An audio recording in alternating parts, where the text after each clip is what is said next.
మీరు దేవుడు ఎలాంటి వారిని కోరుకుంటారంటే ఐటీ సెక్టార్లో ఉన్న వాళ్ళని చెప్పండి, సాఫ్ట్వేర్ ఎంప్లాయీలని చెప్పండి, ఈ టిక్ టిక్ మంది తిరిగే టిక్ టాక్ బ్యాచ్ని కాదు కోరుకునేది. ఆయన ఎడల బాగా వినాలి, ఆయన ఎడల నమ్మకంగా ఎదురు చూసి జీవితంలో యాచారిపోయి ఓడిపోయిన వాళ్ళు ఉంటారు చూసారా, వాళ్ళ వైపు చాలా స్ట్రైట్గా చూస్తాడు ఆయన. నయోమి వచ్చింది, ఏమైంది?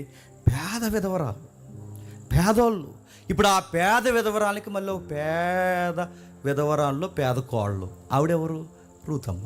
వీళ్ళిద్దరూ ఈ దేశానికి వచ్చారు. ఏం జరుగుతుంది ఒకసారి మీరు ఆలోచించండి. విధవరాండ్ల పరిస్థితి సొసైటీలో ఎలా ఉంటుంది? ఉదాహరణకి 80 ఏళ్ళు సుమారు. ఇప్పుడు మన ఎన్నో స్వతంత్రం జరుగుతుందండి? ఇప్పుడు నెక్స్ట్ జెండాలో విధంగా చెప్పండి, 78 కరెక్టేగా? సి అంటారు లైవ్లో. ఓకే సార్, 78 సంవత్సరాలు సుమారు, రౌండ్ ఫిగర్ 80 సంవత్సరాలు చూసుకోండి. 80 సంవత్సరాలు అంటే స్వతంత్రం, రాజ్యాంగ ధృవీకరణ జరగడానికి ముందు 80 ఏళ్ళు వెనక్కి వెళితే విధవరాండ్ల పరిస్థితి మన దేశంలో ఏంటి చెప్పండి? ఏంటి మన దేశంలో విధవరాండ్ల పరిస్థితి? భర్త చనిపోతే భర్త స్థితి మంటల మీద ఎవరిని కాల్చేశారు? కాల్చేయాలంతే. ఆ కాల్చేస్తున్నప్పుడు చెబుతున్న స్లోగన్ ఏంటో తెలుసా? అది ఆమె కర్మ, ఆమె జీవితం అలా రాసిపెట్టుంది. తన జీవితంలోకి అలాంటి భర్త వచ్చాడు. ఇప్పుడు చనిపోతే ఆమె సొసైటీ నుండి ఏం చేస్తుంది? ఆయన లేనప్పుడు ఎవరికి సేవలు చేస్తుంది, ఎవరికి ఉడుగుని చేస్తుంది. అందుకే సనాతన ధర్మం ప్రకారం చంపే. ఆ రోజున్న ఉన్మాదపు చర్యల పుస్తకం ఉంది, పేరు నేను చెప్పట్లేదు, కానీ దాని ప్రకారం చంపేశారు. చంపలేదని ఇప్పుడు ఏదో క్లైమ్ చేసుకుంటున్నారు, కానీ చంపారు. హిస్టరీని ఎవడు మార్చలేరు. దానికి గవర్నమెంట్ కూడా చట్టాలు చేసింది. చట్టాలు గవర్నమెంట్ చేసిందంటే పక్కా కల్చర్ ఇండియాలో ఉందనేగా. బ్రిటిష్ గవర్నమెంట్ కూడా దాన్ని అబ్యూజ్ అని చెప్పిందంటే ఖచ్చితంగా అది జరిగిందనేగా. 80 ఏళ్ళు వెనక్కి వెళితే విధవరాండ్లు మరుగుతుంది, చంపేశారు. ఇంకా ఒకవేళ బతకనిస్తే వాళ్ళని ఎదురు రానివ్వరు, వాళ్ళ ముఖం చూడరు, వాళ్ళ ఒక శుభకార్యానికి ఉండరు. జస్ట్ 80 ఏళ్ళు వెనక్కి వెళ్ళండి. పోనీ 80 ఏళ్ళు ముందుకు వచ్చి ఇక్కడ నిలబడి ఇప్పటికీ విధవరాండ్లని శుభకార్యాలకి పిలుస్తారా? ఆవిడెందుకులేండి అంటారు. ఆవిడ వస్తే నచ్చదు, ఆవిడ ఎక్కువ ఇన్వాల్వ్ అయితే ఇష్టపడరు. ఎందుకంటే ఆ భర్త లేని స్త్రీ శుభకార్యాలకి రావడానికి ఇష్టపడరు. ఆమెను వచ్చినట్టు పైకి అలా పలకరించినా కానీ ఈవిడొచ్చింది ఏంటండి అనుకుంటారు. ఎప్పటికీ ఆ వాదన గుండెల్లో బతుకుందా లేదా? పొద్దున్నే వాళ్ళ ముఖం చూడడానికి ఇష్టపడరు, పొద్దున్నే ఎదురు రావడానికి ఇష్టపడరు, వాళ్ళని ఎక్కడా గౌరవించరు, సమాజంలో గౌరవించరు, కుటుంబంలో గౌరవించరు.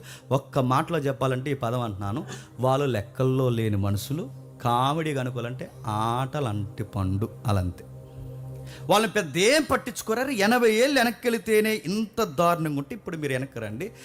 ఇక్కడి నుంచి క్రీస్తుకి 2000 సంవత్సరాలు. ఎంత? ఇక్కడి నుంచి యేసుక్రీస్తు వరకు 2000 సంవత్సరాలు. అక్కడి నుండి ఎంత? రూతు కాలానికి సుమారు 1200 నుంచి 1300 సంవత్సరాలు, 1300 సంవత్సరాలు. అంటే ఇక్కడి నుంచి అక్కడికంటే సుమారు 3300 లేదా 3200 సంవత్సరాల క్రితం ఎదవరాణ్ణి ఎలా చూస్తారో ఒక్కసారి మీరు గెస్ చేయండి. 80 ఏళ్ళు వెనకాల ఇంత దారుణంగా చూస్తే 3200 సంవత్సరాల క్రితం ఇక విధవరాణ్ణి ఎలా చూస్తుంటారు? పైగా పేదది ఎలా చూస్తారు చెప్పండి? సమాజం పట్టించుకోదు, బంధువులు పట్టించుకోరు, ఎవ్వరు పట్టించుకోరు. తన పరిస్థితి ఏంటి, తన ఊర్లో తన గురించి ఏం మాట్లాడుకుంటారు? వెళ్ళిందండి, ఏదో సంబంధాలు కలుపుకుందని ఎరగదిద్దామని, మళ్ళీ తిరిగి వచ్చిందండి. ఏమి సాధించిందండి ఈ ముసలిది? అయ్యిందండి. ఎన్ని గుసగుసలు వినబడతాయి, ఎన్ని మాటలు అంటారు, ఎన్ని పొడిసే మాటలు అంటారు. ఒక్కటేంటి రెండేంటి అనాల్సిన మాటలన్నీ అన్నారు.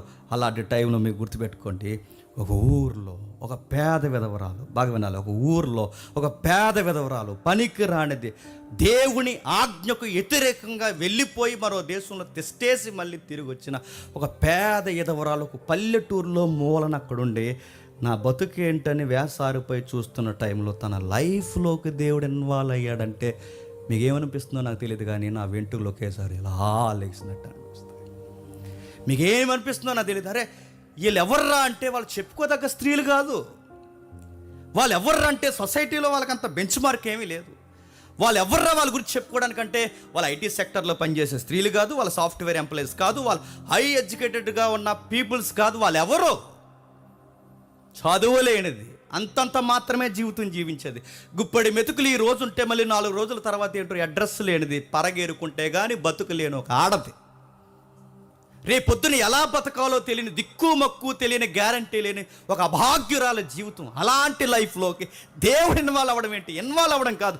ఇజ్రాయెల్ దేశం కుళ్ళిపోయినప్పుడు వ్యభిచారాలతో, హత్యలతో, నరహత్యలు, మొక్కలుగా మనుషులు నరుక్కుంటున్న టైంలో ఇజ్రాయెల్ దేశానికి వెలుగునివ్వడానికి దేవుడు ఎంపిక చేసిన ఫ్యామిలీ అడ్రస్ ఏంటని ఆలోచిస్తే విధవరాండ్ల కుటుంబం ఎంత వింతగా ఉందో చూడండి. దేశానికి వెలిగివ్వడానికి ఈ పేదదా, దేశానికి వెలిగివ్వడానికి ఈ పేద కుటుంబమా, దేశానికి వెలిగించడానికి ఇదిగో ఈ పనికిరాని ఎవరైతే ఉన్నారో ఈ పెద్దావిడ, ఆ విధవరాండ్ల కోడ, వీళ్ళని దేవుడు ఎంపిక చేస్తున్నాడు. నువ్వు నమ్మలేని నిజం, వాళ్ళనే ఎంపిక చేస్తున్నాడు.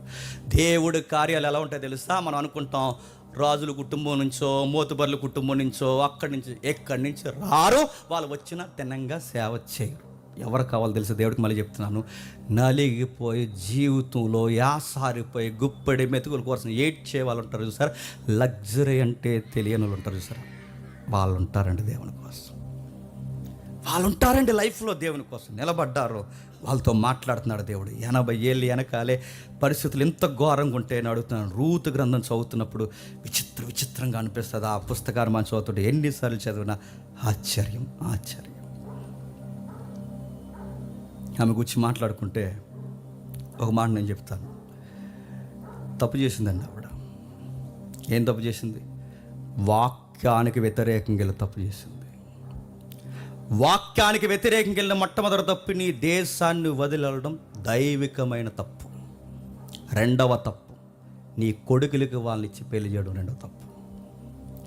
మరలా అడుగుతున్నాను, రెండవ తప్పు నీ కొడుకుల్ని వాళ్ళని ఇచ్చి పెళ్లి చేయడం రెండవ తప్పు. మూడో తప్పు ఏంటో తెలుసా? చెయ్యాల్సినవన్నీ చేసుకుని నెత్తి మీద కుంపట తెచ్చుకుని పెట్టుకుని మళ్ళీ కామెంట్స్ ఎవరి మీద చేసిందండి? ఆ సర్వోన్నతుడైన దేవుడు మమ్మల్ని రిక్తునిగా దేవుడు మార్చాడా? ఎన్ని కామెంట్ చేస్తుంది. మీకు రూతు గ్రంథం చదువుతూ మీకు ఏమర్థమవుతుంది చెప్పనా? తప్పు చేసింది ఆవిడ, బయటికి పోయింది ఆవిడ, పనికి మళ్ళీ మాట్లాడింది ఆవిడ, అన్నీ చేసింది ఆవిడ, దేవుడి మీద నేరం మోపింది ఆవిడ. కానీ గుర్తుపట్టండి, అలాంటి దాన్ని కూడా దేవుడు మళ్ళీ హక్కుని చేసుకున్నాడంటే మీకేమనిపిస్తుంది? ఆ పుస్తకం చదువుతున్నప్పుడు తింగర మాటలు మాట్లాడతాం, పనికి మాలిన మాటలు మాట్లాడతాం, ఎన్ని అనకూడదు అని అంటుంటాం, పనికి మాలిన వేసాలని మాట్లాడతాం. కానీ ఈ దేవుడు గుర్తుపెట్టుకోండి, ఈ దేవుడు నువ్వు అర్థం చేసుకోవడం కాదు. చెప్పండి, ఈ దేవుడు నిన్ను అర్థం చేసుకుంటాడు. గుర్తుపెట్టుకో.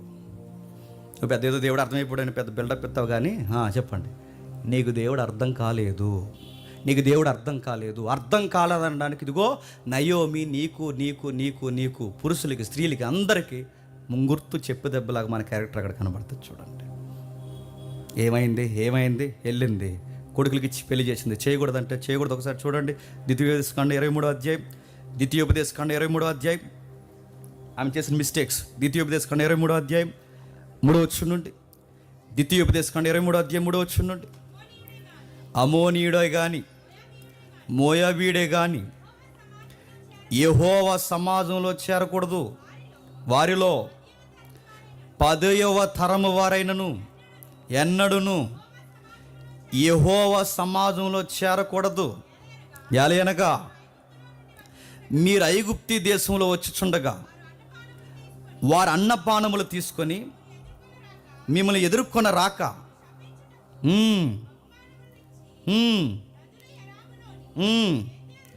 ఏమేమి చేస్తారో మీకు తెలుసు. వాళ్ళ కలవకూడదు, వాళ్ళతో బంధాలు పెట్టకూడదు, మీ సామాజిక జీవితంలోకి వాళ్ళు దూరకూడదు.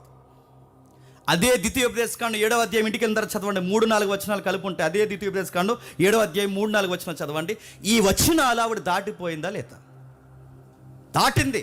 వాళ్ళతో కలవద్దంటే కాపురం పెట్టింది, వాళ్ళ దగ్గర ఉండొద్దంటే ఏలే మా బంధువులు అంతే, వాళ్ళతో ఉండడానికి వీల్లేదంటే ఏ లేకపోతే మేము ఉండలేమంది. వెళ్ళింది, వాళ్ళతో కహానీలన్నీ చేసింది. చేసి ఏం చేసింది? వద్దన్న అన్యుల పెళ్లి చేసింది. దేవుడు ఆదికాండం నుంచి ప్రకటన గ్రంథం వరకు మీరు చూడండి, అన్యులతో పెళ్ళిళ్ళు వద్దని ఊరకే అండ. ఆయన గుర్తుపెట్టుకోండి, ఊరకే అనడు. ఎందుకంటే వాళ్ళ పెరిగిన కల్చర్, బిహేవియర్, వాళ్ళ లివింగ్ లైఫ్ ఖచ్చితంగా ఎఫెక్ట్ మీ మీద పడుతుంది. పేద చెప్తారు ఏమనంటే, నా భర్త నేనే, వాళ్ళతో నాకు సంబంధం ఏముంది, నా భార్య నేనే, వాళ్ళతో నాకు సంబంధం ఏముంది, ఆ పిల్ల వచ్చిన తర్వాత నా పిల్లని నేను మార్చేసుకుంటాను, ఆ పిల్లోడు వచ్చిన తర్వాత ఆ పిల్లోడు నేను ఈ బొంద మార్చుకుంటాను. నువ్వు మార్చుకోలేవు కాక మార్చుకోలేవు. మళ్ళీ చెప్తున్నాను, నువ్వు మార్చుకోను. ఎక్కడో దేవుని కృప బట్టి ఎక్కడో ఒక జంట 2 జంటలు ఉండొచ్చేమో కానీ 99% జంటలు, మళ్ళీ చెప్తున్నాను, అన్యులతో బయట వారితో మీరు బంధాలు ఏర్పరచుకుంటే ఖచ్చితంగా క్రైసిస్ తప్పదు. ఇబ్బందులు ఖచ్చితంగా ఎదుర్కోవాలి. వాళ్ళు వస్తున్నప్పుడు ఒక్కరే రారు, వాళ్ళు పెరిగిన వాతావరణంలో నుంచి వస్తారు, వాళ్ళ బ్యాక్గ్రౌండ్ నుంచి వస్తారు, వాళ్ళ కల్చర్ నుండి వస్తారు, వాళ్ళ బిహేవియర్, వాళ్ళ లివింగ్ లైఫ్ ఏదైతే ఉందో అంత బ్యాక్గ్రౌండ్తో అమ్మాయి నీ లైఫ్లోకి వస్తుంది. నువ్వేమనుకుంటున్నావంటే చీర కట్టుకుని వచ్చేస్తుంది అనుకుంటావు, కాదు. ఆ అమ్మాయి మొత్తం యాటిట్యూడ్తో వస్తుంది. ప్రస్తుతానికి ఆ యాటిట్యూడ్ కనబడదు, కాపురం జరిగే కొద్దీ కనబడుతుంది. ఒక అబ్బాయి నీ లైఫ్లోకి వచ్చినాడు, ఒక్కడే రాడు, మళ్ళీ చెప్తున్నాడు, వాడి పెంపకం వాడు కూడా వస్తుంది, వాడి ఆలోచనలు వాడు కూడా వస్తాయి, వాడి బిహేవియర్ ఒకటి ఉంటుంది, అది కూడా వస్తుంది. నువ్వేమనుకుంటున్నాడు జస్ట్ బంధమేగా అనుకుంటావు. బంధమే కాదు, కొంపలు ముంచేసే బిహేవియర్ వెనకాల ఉంటుంది. దేవుడు ఊరకే అన్యులతో పెళ్ళి వద్దని చెప్పలేదు. దాని ఎఫెక్ట్ చాలా ఘోరంగా ఉంటుంది. వాళ్ళు వచ్చినప్పుడు ఏం చేస్తారు? వాళ్ళ ప్రవర్తన అంతా తీసుకొస్తారు. అడుగుతున్నారు, తీసుకొచ్చి ఏం చేస్తారు? నువ్వు వాళ్ళని మార్చడం కాదు, చెప్పు, వాళ్ళని నిన్ను నైస్గా చెప్పండి మారుస్తాను. వెళ్దామా సరదాగా టెంపుల్కి వెళ్దామా? టెంపుల్కి మేము చర్చ్ పీపుల్స్గా మేము టెంపుల్కి రాకూడదంటే, టెంపుల్కి వస్తే వీక్ అయిపోయేంత విశ్వాసం మీది అనగానే, ఓ బేబీ వస్తాన్నాడు అంట, అయిపోయింది ఇంకా అంతే. టెంపుల్ వస్తే అంత బలహీనమా మీ ఫెయిత్? ఇలాంటి నడుతున్నాయి నైస్ తేనె పూసిన కత్తిలాంటి మాటలు. అలా మాట్లాడుతూ నువ్వు మురిసిపోతావు షారుఖ్ ఖాన్ లాగా. వెళ్తావు, ఏమవుద్ది? మటాస్. మళ్ళీ చెప్తున్నాను, బైబిల్ మీరు చదవండి. జ్ఞాని అయిన సొలొమోన్నే తిప్పేశారంట. ఎవరు? అన్య స్త్రీలు. జ్ఞాని అయిన సొలొమోన్నే తిప్పేస్తే, ఆ పాయింట్ మీరు పట్టుకోండి, జ్ఞాని అయిన సొలొమోన్నే తిప్పేస్తే నువ్వు జ్ఞానివా? నేను జ్ఞానినా? జ్ఞానినే తిప్పేస్తే మనం అజ్ఞానులు. మనం తిప్పేయడం కాదు, గుంజీలు దించేస్తారు. ఏమనుకుంటున్నావు? ముంచేస్తారేమనుకుంటున్నావు? అందుకే విశ్వాసి అవిశ్వాసికి పొంతన కుదరదు. గాడిదకి గుర్రానికి జంట కుదరదు. బయలుకి ప్రభువుకి సంబంధం లేదు. చీకటి ఉన్న దగ్గర వెలుగు కుదరదు. దేనికే గుర్తుపెట్టుకో. లేదు నన్ను అర్థం చేసుకుంటానన్నాడు, ముందు అలాగే అంటాడు. పార్కులో అలాగే అంటాడు. పార్కులో కూడా అమ్మాయి అలాగే అంటుంది, నీ చర్చికి నేను అడ్రాను. చెప్పండి, నీ టెంపుల్కి నేను అడ్రాను అంటారు. మన ఇద్దరం ఈ బాండింగ్స్తో మనం మ్యారేజ్ చేసుకుందాం. చేసుకోండి, ఎలా ఉంటుందో తరస్వతంగా చేసుకోండి, ఎలా ఉంటుందో చేసుకుంటారు. తర్వాత వీళ్ళు ఏమంటారు తెలుసా? ఇలాంటి తప్పుడు నిర్ణయాలు తీసుకుని పాస్టర్ గారికి చేయకుండా నైస్గా ఒక మాట చెప్తారు. పాస్టర్ గారు నెక్స్ట్ వీక్ మేము మ్యారేజ్ సెట్ చేసుకున్నాం, వచ్చి మీ బ్లెస్సింగ్స్ మాకు కావాలని. కానీ పాస్టర్ గారు అనుకుంటారు, బ్లెస్సింగ్స్ ఏంట్రా, ఇది ఇప్పుడు సెట్ అయిందిరా, ఇదంతా ఏంట్రా అని అడిగితే అదంతా తెలియదు, కానీ మ్యారేజ్ ఖచ్చితంగా మీరు రావాలి, మీ బ్లెస్సింగ్స్ మాకు కావాలి, రండి ఒకసారి రండి అనగానే పాస్టర్ గారు అనుకుంటే ఒక మాట కూడా చెప్పకుండా ఎలా సెట్ పాస్టర్ గారికి సర్కిల్ ఉంటుందిగా. దేవుడిచ్చిన గొప్ప క్రియ ఏంటంటే ప్రతి పాస్టర్కి ఒక సర్కిల్ ఉంటుంది. ఆ సర్కిల్లో ఖచ్చితంగా అమ్మాయి ఎలాంటిది ఎంతో కొంత ఇన్ఫర్మేషన్ పాస్టర్ గారికి ఉంటుంది. అందుకే పాస్టర్ గారు అడుగుతారు, ఏంటి ఎవరు అని. మనం పెద్ద మహారాణి చేసుకున్నట్టు ఏం చెప్పం. దాసి ఆ రోజు వచ్చి మా ఇద్దరికి మీరు చెప్పండి, బ్లెస్సింగ్ ఇచ్చి వెళ్ళిపోండి అంటే పాస్టర్ గారు ఇంకేం చేస్తారు? వస్తాడు, బ్లెస్సింగ్ ఇస్తాడు, వెళ్ళిపోతాడు. ఆ వెళ్ళిపోయిన తర్వాత ఆఫ్టర్ 3 years పాస్టర్ గారు దేవుడు ఏంటండి మా జీవితంలో ఇలాంటి కార్యాలు చేశాడు, దేవుడు చేశాడా అని అడుగుతున్నాను. దేవుడు ఏంటండి మా జీవితాల్లో ఇలాంటి కార్యాలు చేశాడు? నీ బందా దేవుడు చేశాడా? నువ్వు చేసుకున్నావు. నీకు ముందు నుంచి చెప్పాడు ఇది వద్దు అని. నీకు ముందు నుంచి చెప్పాడు అవిశ్వాసులతో పొంతన కుదరదని. నీకు ముందు నుంచి చెప్పాడు మోయాబు అన్యుల దేవులకి పోవద్దని. నీకు ముందు నుంచి చెప్పాడు. నువ్వేం చూసావు? రంగులు చూసావా? పొంగులు చూసావా? ఏం చూసావు? సినిమాలు చూసావా? ఏం చూసావు? సీరియల్ చూసావా? ఏం చూసావు? ఏ కథానాయకులు ఊహించుకొని నువ్వు పెళ్లి చేసుకున్నావు? అంత అయిపోయిన తర్వాత ఇప్పుడు వచ్చి దేవుడు ఏంటి మా జీవితంలో? దేవుడు చేయడం ఏంటి? మీరు చేసుకున్నారు. అది పైపచ్చి కామెంట్ దేవుడు చేసాడు అనడం ఏంటి? ఈ మాటలు అడుగుతున్నాను, ఈ రోజే కాదు, నయోమి కూడా అంది. నయోమి కూడా అలాంటి మాటలు పలికింది. ఎక్కడ పలికింది? ఒక్కసారి మొదటి 13 వచనం చూడండి. అదే రూతు గ్రంథం 1వ అధ్యాయం 13వ వచనం. అని చెబుతా కింద మాట అంటే, యెహోవా నాకు విరోధి ఆయను. అడుగుతున్నాను, నువ్వు యెహోవాకి విరోధి అయ్యావా? చెప్పాలి. దేవుడు నీకు విరోధి అయ్యాడా? నువ్వు విరోధివి. నువ్వు వాక్యానికి వ్యతిరేకివి. వాక్యాన్ని వదిలిపోయింది ఎవరు? నువ్వు. వాక్యాన్ని దాటిపోయింది ఎవరు? నువ్వు. దేశాన్ని వదిలిపోయింది ఎవరు? నువ్వు. ఈ సహవాసాన్ని వదిలిపోయింది ఎవరు? నువ్వు. ఇశ్రాయేల్ దేశం సహవాసం దాటిపోయింది ఎవరు? నువ్వు. వద్దన్న ఏరియాలో కూర్చుంది ఎవరు? నువ్వు. ఇన్ని చేసి ఇప్పుడు ఎవరు విరోధం అయిపోయారు అంటున్నావు? తగునా నీకు ఈ మాటలు? నీకు తగునా? ఇంకా ఏమంటుందో చూడండి. ఆవిడ ఇంకా ఏమంటుందో చూడండి. ఇంకా ఏమంటుందో ఆ కింది 18 వచనం. తనతో కూడా వచ్చుటకు ఆమెకు మనసు కుదిరినప్పుడు ఆయన కిందకు మాట్లాడుతూ 27 వచనంలో, నేను సమృద్ధి గలదానినై వెళ్ళి తిని. ఎస్, నువ్వు ఇజ్రాయెల్ దేశంలో ఉన్నప్పుడు నీకు సమృద్ధి ఉంది. నీ ఇజ్రాయెల్ దేశంలో ఉన్నప్పుడు నీకు డబ్బు ఉంది. నువ్వు ఇజ్రాయెల్ దేశంలో ఉన్నప్పుడు నీ జీవితం బాగుంది. ఇప్పుడు దేశం వదిలిపోయిన తర్వాత నీ సమృద్ధి ఏమైంది? రుక్తినిగా మారిపోయావు, రుక్తిరాలుగా మారిపోయావు. అంటే నీ జీవితం చిందరవందర అయ్యింది. కిందకి 20 వచ్చినవా? సర్వశక్తుడు నాకు చాలా దుఃఖము కలగజేసిన కనుక నన్ను నయోమి అని అనక మారా అని పిలంటే పేరు కూడా మ్యాచ్ చేసుకుంటాను దేవుని. ఇంక ఈ రోజు నుంచి నేను మారా అంటే ఏంటి? సేదు. అక్కడ ఇజ్రాయెల్ మళ్ళీ హిస్టరీ ఒకటి. ఇంకా నన్ను మారా అని పిలవండి. ఇజ్రాయెల్లో మారా ఉందగా, నన్ను మారా అని పిలవండి. ఇక నన్ను ఇంకెందుకు నయోమి అంటే, ఇంకా నయోమి అంటే ఎందుకంటే నయోమి అర్థం ఏంటంటే మధురము. ఇప్పుడు నేను మధురం కాదు, సేదు. నన్ను ఇలా సేదుగా మార్చేసింది ఎవరంటే దేవుడు. నడుతున్నాను, దేవుడు మార్చాడు. చెప్పండి. దేశం దాటి వెళ్ళింది ఎవరు? నువ్వు. వాక్యం వదిలి వెళ్ళింది ఎవరు? నువ్వు. ఇజ్రాయెల్ దేశం కాదన్నది ఎవరు? నువ్వు. ఇన్ని చేసింది ఎవరు? నువ్వు చేసుకుంటే నెత్తి మీద తెస్తే మళ్ళీ ఇది ఎవరి మీద కామెంట్ చేస్తున్నావు? దేవుడి మీద కామెంట్ చేస్తున్నావు. నయోమి ఊగిసలాటాడుతుంది. నేను సమృద్ధి దానిగా వెళ్ళి తిని యెహోవా నన్ను రిక్తురాలుగా తిరిగి రాజేసును. మీరు నన్ను నయోమి అని పిలవద్దు. యెహోవా నాకు విరోధముగా సాక్ష్యము పలికెను. సర్వశక్తుడు నన్ను బాధపరచను. చూసారా, దేవుడు బాధపరిచాడా? సర్వశక్తుడు బాధపరిచాడా? దేవుడు నిన్ను పేదరాలుగా చేశాడా? ఇజ్రాయేల్ దేశం నుంచి బయటికి వెళితే దేవుడు ఏమన్నాడు? ఆ దేశంలో ఉన్నప్పుడు ఏమన్నాడు? మీరు విగ్రహాల జోలికి కానీ అన్యుల బంధాల జోలికి కానీ మీరు పోతే మీ గుడారాల్లోకి ఏమొస్తుందన్నాడు? తెగులు వస్తుంది అన్నాడు. మీ పంటలు ఏమవుతాయి అన్నాడు? నష్టపోతాయి అన్నాడు. మీకు సమృద్ధి రాదని చెప్పాడు. ఇంత లిస్టు రూట్ మ్యాప్ వేసినట్టు వేసి ఇచ్చిన వీటన్నిటికీ కావాలని నువ్వు ఇంటర్నేషనల్గా దేవుడి మీద నువ్వు జెండా ఎగరేసి ఇప్పుడు వచ్చి దేవుడే నాకు వ్యతిరేకంగా చేసినట్టు కుదురుద్దా?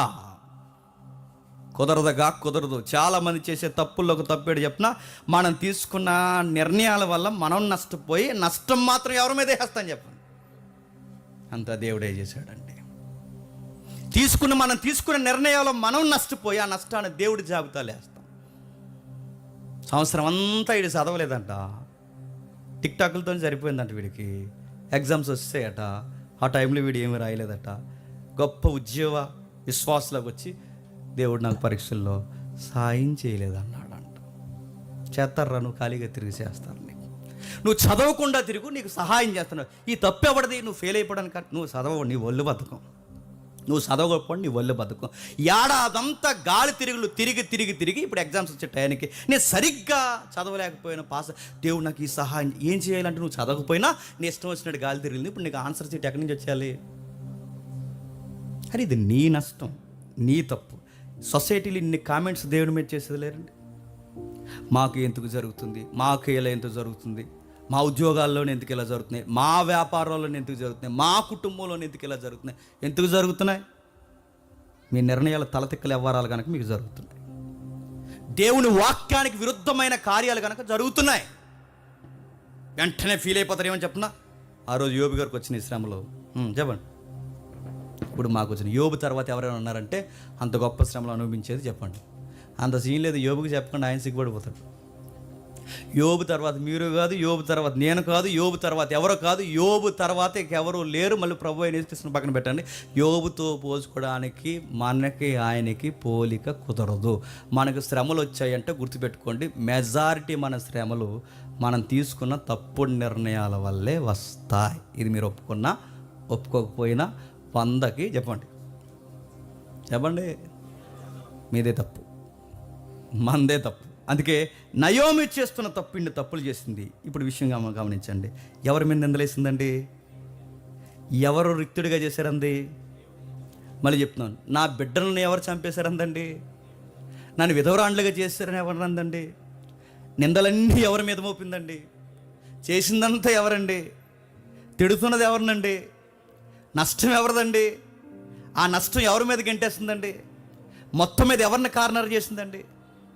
మళ్ళీ చెప్తున్నాను, ఎవరిని తిట్టిందో, ఎవరిని కాదందో, ఎవరిని చీకొట్టిందో, ఎవరిని వద్దందో వాడు గుర్తుపెట్టుకోండి, మళ్ళీ ఆ మనిషికి ఆ దేవుడే దిక్కయ్యాడు. మనం ఆ సీన్లో ఉంటే ఏం చేద్దాం చెప్పనా? ఇప్పుడు తెలిసింది నా వాల్యూ, ఇంకా నీకు ఆన్సర్ చేయాలి. గెట్ అవుట్, గెట్, అదే డైలాగ్ ఉంది కదా, get out in my studio, get out.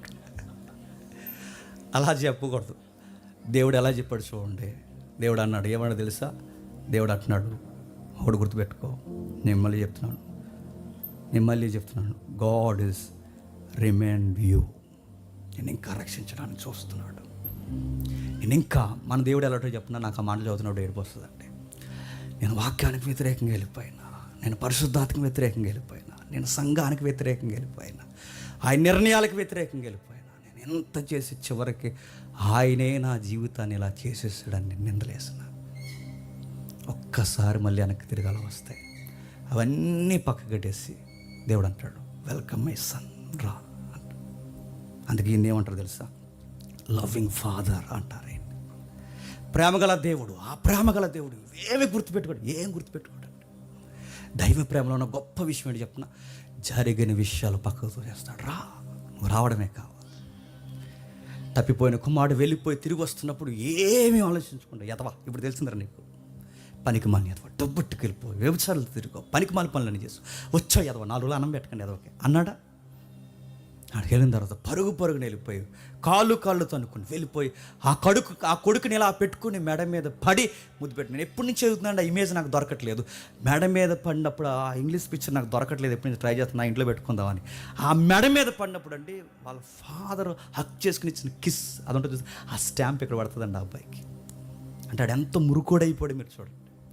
ఆ మురుకులో వాళ్ళ ఫాదర్ ఆయనకి కిస్ చేసుకుంటే ఆ స్టాంప్ మాత్రం లిప్స్ అక్కడ పడతాయి. అంటే అంత మురుకోడుగా ఉన్నా కానీ ఆ మురుకు ఆ తండ్రికి కనబడలేదు. మీరు చూడండి, నయోమిలోంచి మనం నేర్చుకోవాల్సింది చెప్పిన, నయోమి నీకు చెప్తుంది, నాకు చెప్తుంది, ఈ దేవుడు ఎంత గొప్ప దేవుడు అంటే, మనం ఆయన తిట్టినా, ఆయన వాక్యాన్ని దాటిపోయినా, ఆయన సంఘాన్ని సహవాసాన్ని వదిలేసిపోయినా, ఆయన ఆత్మకి వ్యతిరేకంగా మనం ఒక్కరోజు ఆయన వైపు మనం తిరిగితే మళ్ళీ హక్కుని చేర్చుకుని దీవించే గొప్ప దేవుడు ఈ సైన్యములకు అధిపతి చెప్పండి, యెహోవా దేవుడు.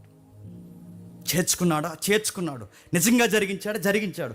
నయోమి చేసిన జీవితంలో మంచి నిర్ణయం ఏంటి చెప్పిన, నయోమి చేసిన మంచి నిర్ణయం ఏంటి చెప్పిన, ఆవిడ అన్ని తప్పులు చేసింది, లైఫ్లో ఒక మంచి పని చేసింది. ఆ మంచి పని ఏంటంటే వెనక్కి తిరిగి వచ్చింది, అదే మంచి పని. అక్కడే కనుక అలా ఉంటే రివైవల్ లేదు తన లైఫ్లో, అక్కడే కనుక అలా ఉంటే తన జీవితంలో ఉద్యమం లేదు. ఆమె జీవితంలో చేసిన అతిపెద్ద మంచి పని ఏదన్నా ఉందంటే వెనక్కి వచ్చింది, అదే ఆవిడ చేసిన మంచి పని. తిరిగి వచ్చింది. ఎంత గొప్పగా, లెక్కల్లో లేని విధవరాండ్ని నిందలు మోపుకుంటూ గుసగుసలు మాట్లాడుకునే విధవరా. అసలు చెప్పుకోవడానికి ఏముంది ఆవిడ గురించి? ఏమీ లేదు ఆవిడ గురించి చెప్పుకోవడానికి. లెక్కల్లో లేదు, విధవరాండ్లు, కుటుంబీకులు లేరు, బంధువులంతా పలకరించరు, ఎవరో పట్టించుకోలేని విధవరాలు. పైగా ఈమె గొడవలు ఇరుగు పొరుగు వాడుతున్నాయి లేదో నాకు తెలియదు, కానీ సాక్షాత్తు గొడవ చెప్పండి, ఆయనతోనే గొడవ పెట్టుకుని ఇన్ని మాటలని బాధల్లో ఇష్టానుసారంగా మాట్లాడే ఇన్ని చేసిన ఆమెని దేవుడు మళ్ళీ చూడండి తిరిగి వస్తే కుళ్ళిపోయిన ఇజ్రాయేల్ దేశానికి మళ్ళీ వెలుగు ఆ మాట మనుషుల ద్వారానే వెలిగించాడంట. అది బుక్ ఆఫ్ రూత్. చదువుతుంటే ఎంత ఎంత ఎంత అందంగా అనిపిస్తుందో. దీని అత్తకోళ్ళ సీరియల్లో చదివారు, అలా చదవకండి దీన్ని. రివైవల్ బుక్, మళ్ళీ చెప్తున్నాను, రివైవల్ బుక్. ఉద్యమం స్టార్ట్ చేస్తుంది ఆ ఏరియాలో. జడ్జెస్ టైంలో ఒక ఉద్యమం స్టార్ట్ అయింది. ఎవర్రా ఉద్యమానికి నాంది పలికిందంటే విధవరాండ్లు. ఎవర్రా ఉద్యమానికి జెండా పైకెత్తిందంటే దేవుని తిట్టుకున్న వాళ్ళు. ఎవర్రా ఈ ఉద్యమానికి ఇంత కారకులంటే ఒకరోజు దేవుడిని వద్దని వెళ్ళిపోయిన వాళ్ళు. మనందరికీ ఈ యొక్క రెఫరెన్స్ బేస్ చెప్తున్నాను, ఇప్పటికీ మించిపోయింది ఏం లేదు. ఎవరెవరు ఇన్ని రోజులు మీరు దేవుడిని వదిలేసి తిరుగుతున్నారో నాకు తెలియదు. ఎన్ని రోజుల నుంచి మీరు బైబిల్ చదవడం మానేశారో నాకు తెలియదు. ఎన్ని వారాల నుంచి, ఎన్ని సంవత్సరాల నుంచి ప్రార్థనే మానేశారో నాకు తెలియదు. ఎప్పటికీ ఎన్ని సంవత్సరాల్లో ఎన్నిసార్లు దేవుడి మీద మీకు నష్టాలు వచ్చినప్పుడు నిందలు మోపారు నాకు తెలియదు. ఏం దేవుడు అండి వెళ్తున్నాం వస్తున్నాం మాకు ఏం చేస్తున్నాడు, ఎన్నిసార్లు ఆయన ఎక్కిరించే మాట్లాడినారు నాకు తెలియదు. కానీ గుర్తుపెట్టుకో, ఈ రోజుకి ఎంత జరిగిపోయినా ఈ రోజుకి నువ్వు అక్కడ నిలబడి మాట్లాడితే దేవుడు మళ్ళీ నేను రక్షిస్తాడు. అందుకే ఇందాక అన్న చెప్తున్నాడు, దేవునికి దూరం జరగకండి. జట్టి అయిన వాడు ఎలా ఉంటాడంటే గుర్తుపెట్టుకోండి, చావో రేవో చెప్పండి నిలబడాలి. కొన్ని శ్రమలు మన లైఫ్లోకి ఎందుకు వస్తాయంటే, లైఫ్ అంటే ఇదిరా అబ్బాయి, రే జేమ్స్ లైఫ్ అంటే ఇది అని నేర్పించిన మనుషులు ఎలా ఉంటారా జేమ్స్ నేర్పిస్తాయి. మనీతి ఎలా ఉంటుందిరా జేమ్స్ నేర్పిస్తాడు. కరువు వచ్చినప్పుడు నిలబడు, దేశం వదిలిపోకు నేర్పించాలనుకున్నాడు నయోమికి. నిలబడలేకపోయింది, వెళ్ళిపోయింది. అయితేనేముంది, మళ్ళీ టర్న్ తీసుకుంది, దేవుడు బ్లెస్ చేశాడు. మీకు కూడా చెప్తున్నాను, కరువు వచ్చినా, ఇబ్బంది వచ్చినా, సమస్య వచ్చినా, బాధలు వచ్చినా, వ్యతిరేకమైపోయినా, ఎన్ని జరిగినా మీ ప్రియ సహోదరుడిగా, మీ కుమారుడిగా నేను కోరుకునేది, దయచేసి దేవుని సన్నిధికి ఎప్పుడు దూరం అవ్వకండి. ఎవరైనా కహానాలు చెప్పినా దూరం అవ్వకండి. నాకు తెలుసు నా మాట ఆగట్లేదని చెప్తున్నాను. కొంతమంది కావాలని ఈ సంఘానికి వచ్చే కొన్ని కుటుంబాలని పాడు చేయాలని కంకణం కట్టుకుని తిరుగుతున్నారు. మళ్ళీ చెప్తున్నాను, నేను వాళ్ళని వాళ్ళని దేవుడికి అప్పగిస్తున్నాను.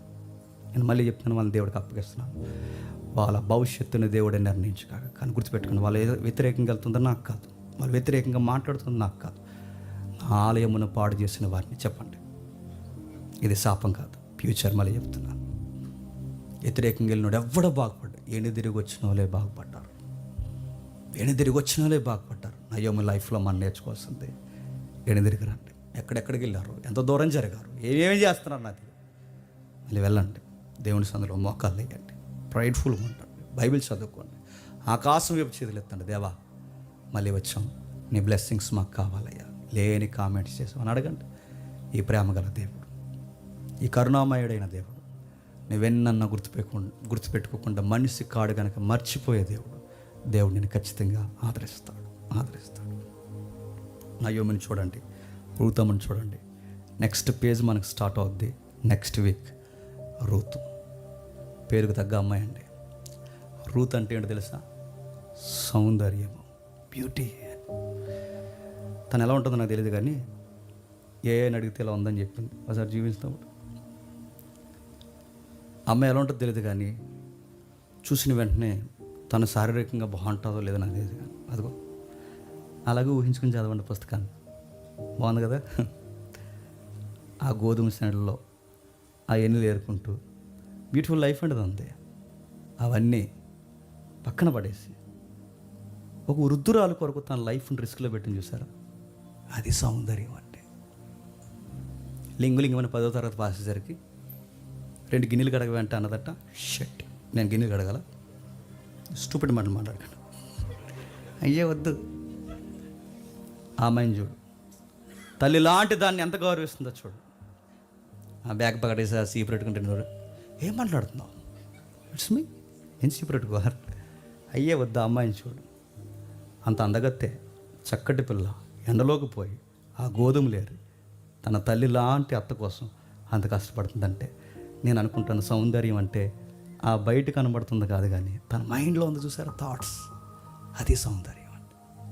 ఇలాంటి అమ్మాయిలు సొసైటీలో ఉంటే ఎంత బాగుంటుంది, ఇలాంటి అమ్మాయిలు కుటుంబంలో ఉంటే ఆ కుటుంబాలు ఎంత బాగుంటాయి, ఇలాంటి అమ్మాయిలు సంఘంలో ఉంటే ఆ సంఘాలు ఎంత బాగుంటాయి, అలాంటి తల్లులు క్రైస్తవ తరపున నిర్ణయాలు తీసుకుంటే ఎంత బాగుంటాయి.